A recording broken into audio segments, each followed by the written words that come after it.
ito mga kababayan, nasa Singapore po ngayon si Senadora Jingo Estrada, no? Ayan, so binisita niya yung mga OFWs nandun ngayon sa Lucky Plaza Mall doon po sa Singapore. Ayan, tingnan po natin mga kababayan.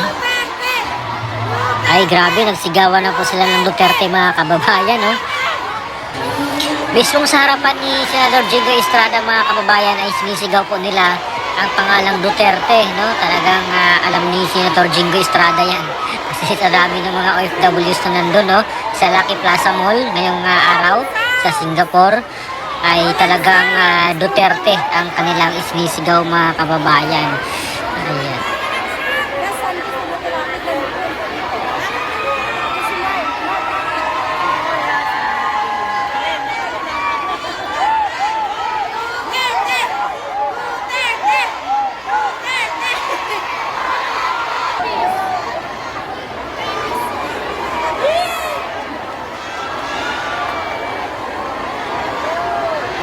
Ayan, talagang napakaraming mga kababayan natin na nandito mga kababayan ngayon sa Lucky Plaza Mall kasi day off po nila ngayon kasi araw ng Sunday. Ayan, so nakapunta na rin po tayo dito, no? Itong mall na ito at talaga ang daming OFWs dito mga kababayan na namamasyal tuwing Sunday.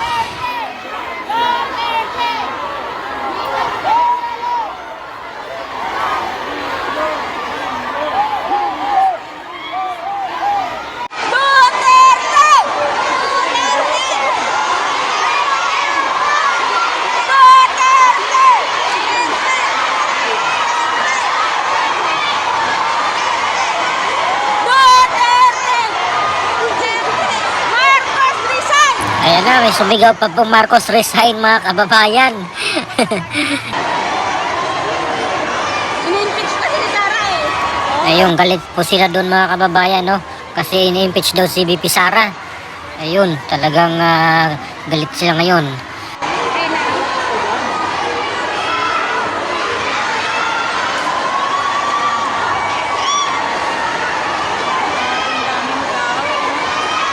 Ay, gutom na ako.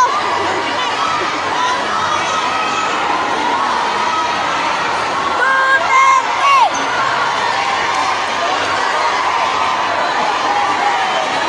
Si Junggoy tapos Duterte.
siya?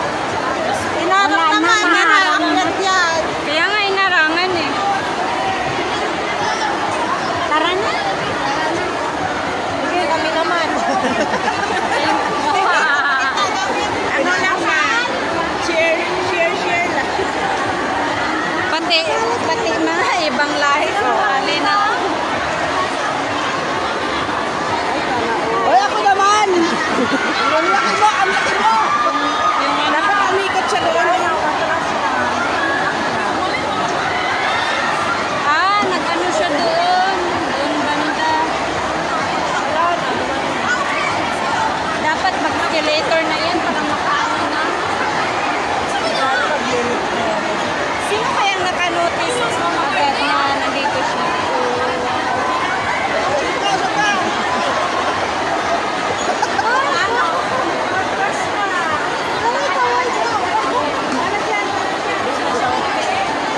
Baba tayo, isa doon, oh.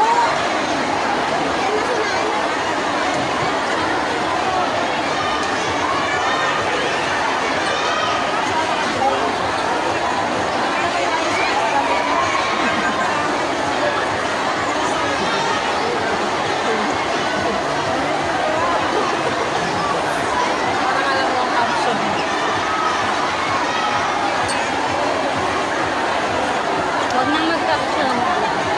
Basta maka-video na. Yung asawa niya. Nag-blurred. Yan yung asawa niya. Naka-green. Nandun na, di na makaano si...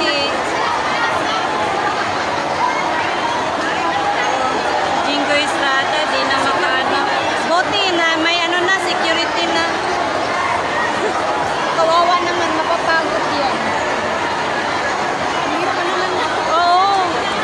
May tendency pa maano.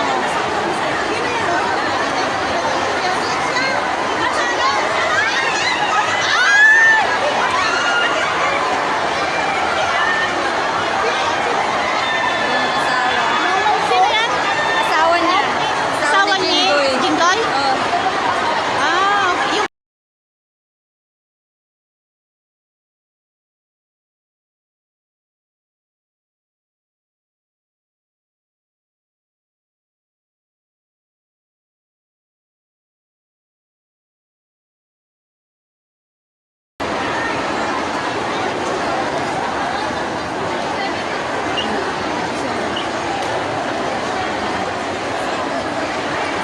Ayun po mga kababayan, no, ating pong napakinggan at napanood ang ating mga kababayang OFWs doon sa Singapore.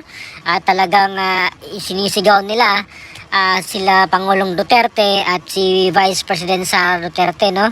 At talagang makikita natin na full support pa rin po sila sa pamilyang Duterte despite po sa mga ginagawa nilang paninira, no, dito po sa dating Pangulo at kay VP Sara Duterte kasi meron po siyang impeachment ngayon na hinaharap. So ano po ang opinion nyo mga kababayan dito sa nangyari doon sa Singapore, no? Habang nandun po si Senador Jinggoy Estrada, mismo nasaksihan po ni Senador Jinggoy kung gaano ka supportive, kamahal ng mga OFWs itong si Pangulong Duterte at si VP Sara Duterte po mga kababayan. Comment down below sa ating comment section. Maraming salamat. God bless po sa ating lahat.